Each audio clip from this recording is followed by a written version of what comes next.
And there you see it. There is the bridge collapsed completely into the river. If we could get a tighter shot of that, I know they're working on it, to just zoom in and see what we can.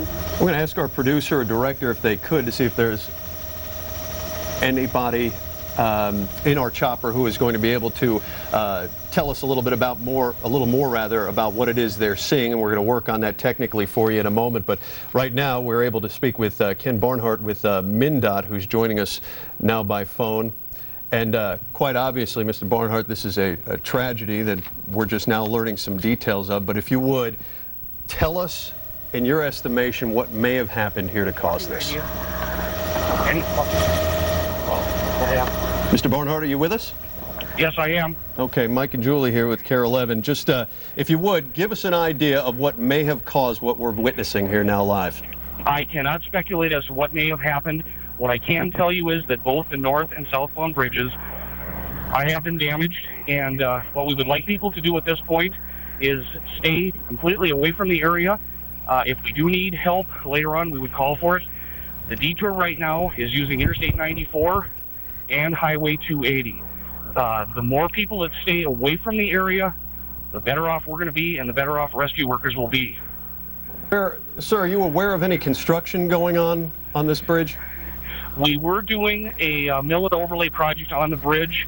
Again, I'm not going to speculate as to anything that may have happened to the bridge. They will have to be inspected to determine what happened. Sir, how long have you been with MnDOT? Almost 18 years. Have you ever seen anything remotely like this? Thankfully, no. I'm standing right at the edge of it right now, and I don't even know what to say. What are you seeing from where you're standing? I'm seeing that the northbound lanes of the bridge are heaved up, and the southbound lanes have somewhat collapsed also. You mentioned that there was perhaps some work going on there. How many men, women involved from your department in a project like this? Oh boy, from start to finish, I couldn't tell you that. Our work like this is done by contractors, but there again, I cannot speculate on anything that may have happened. You sound, sir, understandably shaken up. Can you describe your first reaction when you came upon the scene? I don't think you want to hear my first reaction. What came to mind to me was when the earthquakes hit in San Francisco. What do you know about the age and integrity of this bridge prior to what happened just now? As far as we know, we do inspections on our bridges throughout the state on a regular basis, and there was nothing at this point. But there again, I cannot speculate on that. We will have somebody available later from our bridge office that can talk about it. Can you say with any certainty when the last time this bridge in particular was inspected? No, I don't have those records with me. Are you finding it's a problem because people are so curious as to what's happening on the scene? Have you seen some problems with that interfering with rescue efforts? We are quite a few people down here that should not be down here, and we would like to get everybody out of the area. And it just would make things much easier for us. We don't have to worry about spectators and gawkers. Have you seen many people being taken away from the scene? Are there still people who are being rescued as we're speaking, or has that seemed to have slowed down? I can't hear you over the sirens right now.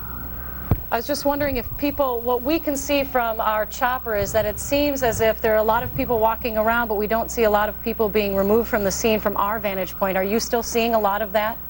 There has been a massive rescue effort undertaken, and they right now are down underneath the bridge. All of the vehicles that you can see from the surface of the bridge, the people have been removed from them. Ken, I know that you had mentioned several of your MnDOT employees and contractors perhaps working on this bridge prior to its collapse. Are you able to tell the folks at home, the relatives, the loved ones, who they're to contact to get an update on the conditions of those relatives? At this point, no, I can't. That information will be released as soon as we're able to do that, and you would have to contact State Patrol. All right. Well, we certainly appreciate your time. We understand it's emotional for everybody involved, and we appreciate the information you've shared with us. We know the State Patrol is setting up a command post nearby.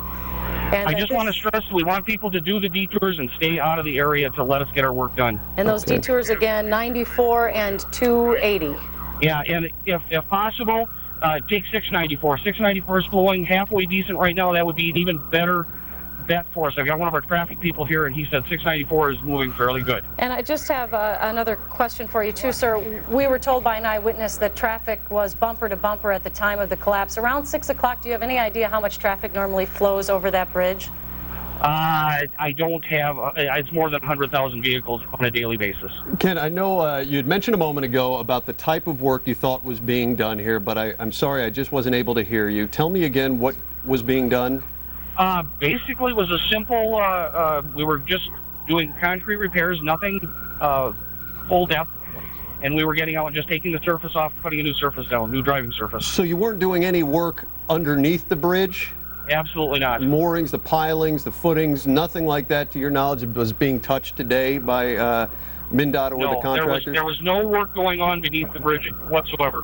Did it seem to collapse upon a highway underneath it as well, or mostly just into the river? We want people to stay out of the area. I haven't had a chance. I don't know for sure how much of it has gone down beneath, but we need people to stay off any of the surrounding roadways. Do you know yet if your workers are accounted for who are on that bridge? I can't answer that either. You're able to see, I'm going to just ask you to do a little sights unseen reporting, if you would. We had heard perhaps that a barge was close to the scene. We don't see it now from our live pictures from Sky 11. Are you able to speak to that at all? From my vantage point, I cannot see a barge or anything. Okay. Kent Barnard with the Minnesota Department of Transportation. They're very close to the riverbank, really, and he is talking at length with us. We really appreciate his time giving us an update as to what he's able to see, and what he was telling us is that some work there he was aware of from Minnesota Department of Transportation and its contractors going on the top, working some surface paving repair work. Yeah, certainly something that happens all the time on nearly every bridge across the state when it's finally summertime and they can get that work done. Obviously, we still don't know what caused this bridge to collapse. He did mention that they're inspected regularly. We don't know when this particular bridge was last inspected, but we do know that there are regular inspections and that obviously they did not believe anything was wrong with this bridge before 6 o'clock tonight when it collapsed with bumper-to-bumper traffic on it. Structural integrity certainly going to be one of the main questions asked over the next several days, and the ways to get around this, at least according to Mr. Bernard, were 694 and 94 and 280. He says they're moving about as well as can be expected in a situation like this, but in any case, it's going to be a while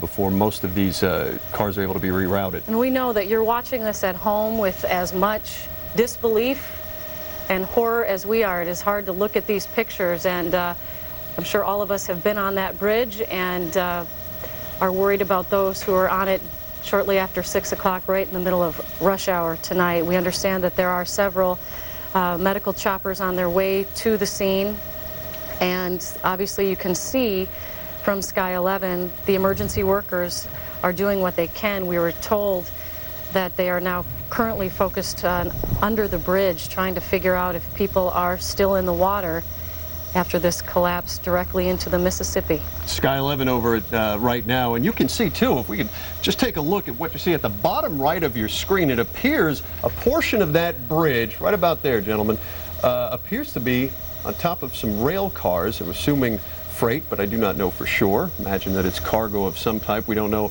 if anybody was involved in working that train line, as you see right there. And then it's, of course, the top end of that bridge where the smoke continues to billow from, and fire crews are watering down one apparent semi that had gone up in flames, and also some fire activity there to the left-hand side of your screen as well. That smoke clearly darker, but Joe Fryer had mentioned before from that scene, and I know he's with us again right now, that they had backed his crew away because of concerns perhaps about the toxicity of that smoke. Joe? Yeah, Mike, we continue to get pushed farther and farther away from the scene. A few things that are worth noting right now. First of all, for people who are concerned about family, keep in mind there are so many cell phones going off right now in this area. It is very hard to get a signal out. So for people who may be struggling to get a hold of loved ones, keep that in mind. Right now, the cell service here, very difficult to get a signal out. It took me several times to try and be able to even reach KARE-11.